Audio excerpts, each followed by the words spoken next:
Oh, I can't wait to see this. Wow. Wow. This place is really taking shape now. It's almost time that we start getting the roof package in this area. Now that I know the confined area that I'm working with, I can calculate from the high point here, the low point here, the required slope I need for the water to flow, and the total assembly thickness. I can start planning on how to lay out this area properly so that I can get the water to travel from this side to this side, over the edge, and connect to the rainwater leader. I will work starting from this side because I know this is the highest point, and I know the assemblies. From the bottom up, it'll be isoboard, slope package installation, torch on, adjustable pedestals, and the finished tile.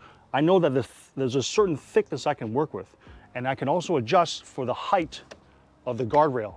So knowing that I have to maintain at 42 inches, I can work backwards, calculating down to 42 inch, and I can snap a line all across, and then that will be my finished tile surface. And at the same time, I know the distance of travel. I'll be able to calculate exactly how to plan it, and I'll know exactly if I have enough height to accommodate that required slope.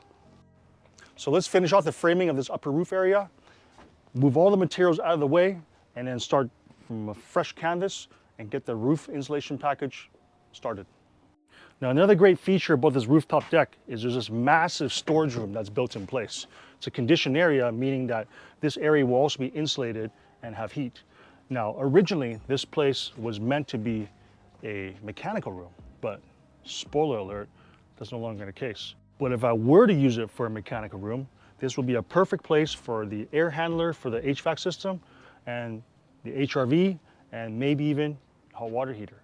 So definitely enough space to do all this, very accessible and easy to service. But if you were to put patio furniture, it'd be just as good. So now you've seen the extent of work that's needed for a rooftop deck.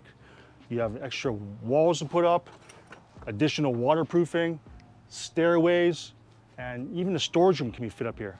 It's a lot of work. It does cost a lot more money. So the question is it worth it?